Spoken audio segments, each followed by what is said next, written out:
For me, music is something that really defines a culture. It helps preserve that culture for all posterity, if you will. That's really what kind of all art forms do in general, in my opinion. You know, visual art and dance is the same idea. Dance is inherently linked with music. Performers and composers try to convey something through sound, and the listener then takes that and forms his own interpretation. So, in my opinion, we enjoy music because we get that experience of emotion, and that moves us in a certain way, and we become more or less addicted to experiencing those emotions. We need to have music as a means of expression. Like I said, music expresses things that words can't. So, it's also important for the artist too, because it allows us to release emotions. Again, in a certain way that it's just inexplicable, really. There's no words you can describe exactly when you're playing music or when you're listening to music, those feelings you receive. For me, jazz music is a really freeing way of creating music. I mean, that's all about the creation, the process of creation, the process of, improvising and kind of composing on the spot. And I feel like there's a lot more freedom inherent. There's a lot less pressure on the performer in certain ways when you're playing jazz, as opposed to concert pianists performing classical repertoire, where they're concerned with, playing a certain number of notes, certain composition, achieving something that's already set. To my mind, and it's just to my mind, I mean, of course there's some brilliant classical pianists out there. I'm still boggled by how they're able to do that, but to my mind it's kind of very difficult to achieve that. For jazz, there's a lot less rules, a lot less boundaries that you're confined by. So I really enjoyed that free-form aspect of it. I really love New York City. I've been here at this point since September of 2011. And so what's that? Just about 3 years now. I'm on my 3-year mark. And I've really enjoyed it. The energy is amazing. There's so many different types of energy too. You can go 10 blocks and be a completely different neighborhood. And I just love that. Just the multicultural aspect. I love the different types of food, different types of people. And obviously, I can go out 7 nights a week and see whatever type of music I want, jazz or otherwise, and it's great. There's so many clubs here. There's so many of my peers to be inspired by and to learn from and to meet and play with. There's so many of the people that I idolize as artists who I can hear here as well. So in my recording session today, I'm going to be seeing what I can do over a lot of original material. I have I don't know how many, maybe 10 or 12 compositions of mine that I just love to see what I can do. And some of them I've only ever played in a group setting before, so this will be my first time trying them out as a solo piano piece. So I'm interested in seeing what kind of zones I can get to that way. All right, all set. Stand by. We're rolling.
I will definitely say there's never enough hours in the day for anything. You know, if I could figure out a way to get by without eating or sleeping, that would be perfect. But unfortunately, there's no way to do that. So I would say nowadays the majority of my time is spent either performing or teaching in various balances.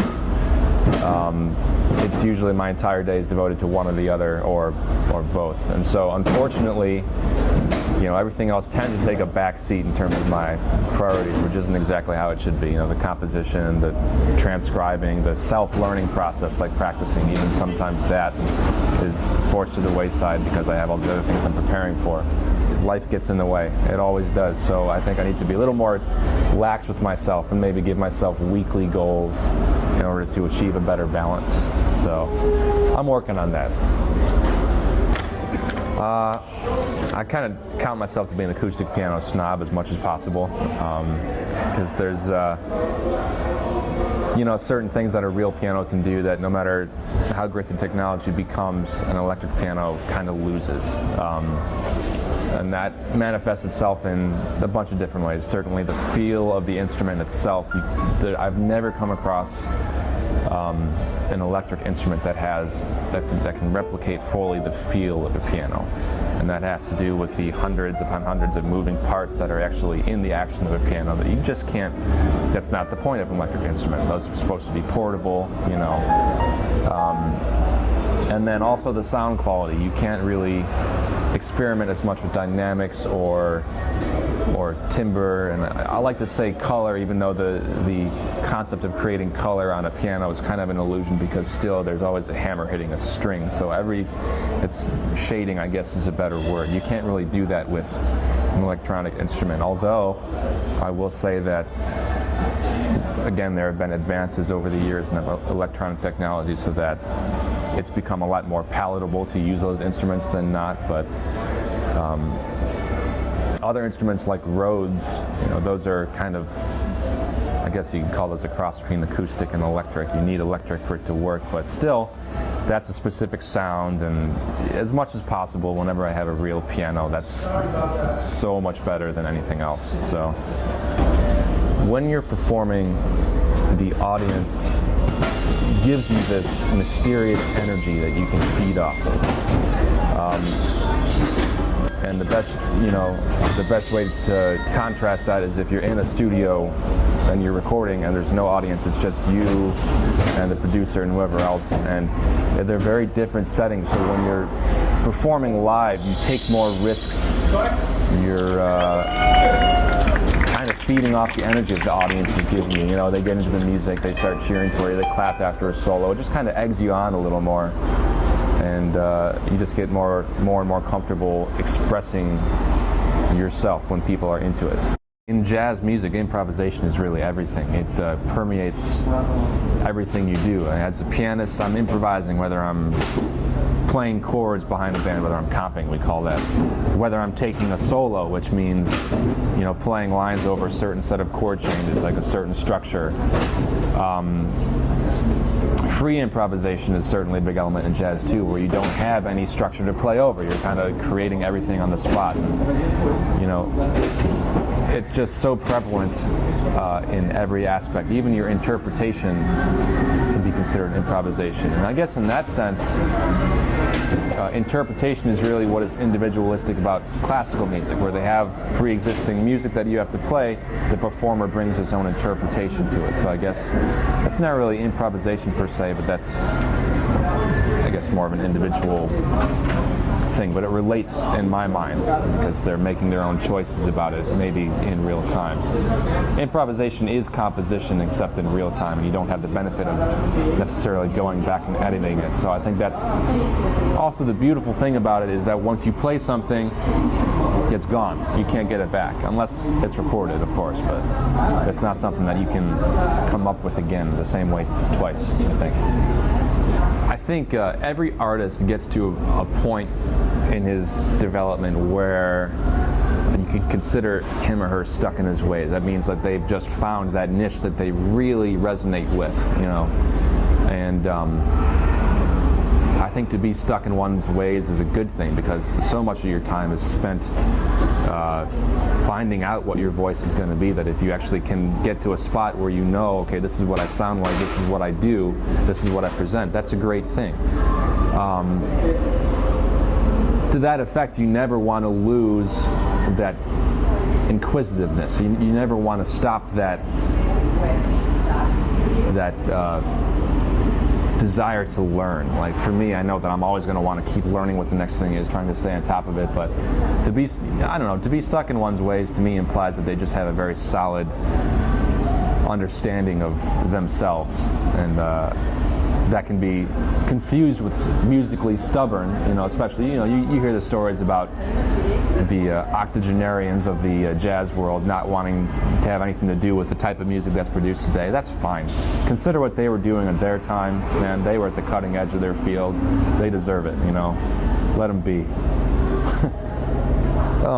So I think solo piano is a really unique mode of music, in that the piano itself is a self-contained instrument. It deals. The pianist can create everything he needs at his fingertips. The bass, the harmony, the melody, all those things can be created at the same time. He doesn't need other musicians to help him out. So I think in that sense, solo piano format is really, really challenging for the performer, because it requires the performer to bring everything he has to the table. And the onus is completely on him to create this statement. But that also results in the most individual expression of the artist.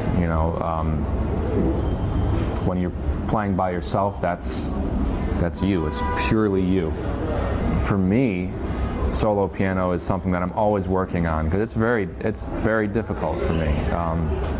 Most of my performing experiences are in some sort of a group format.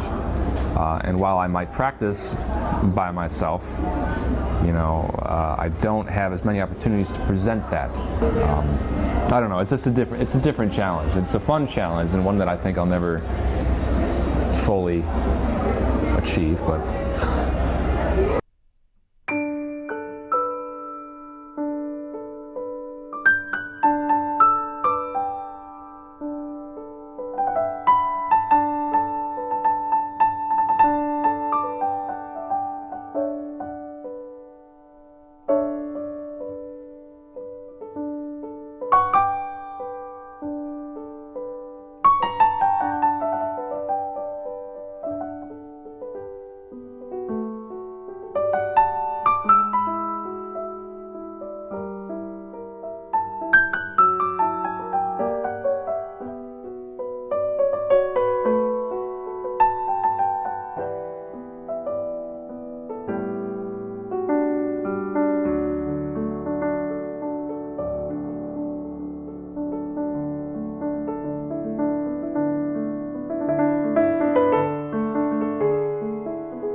breaking the rules is very important in jazz.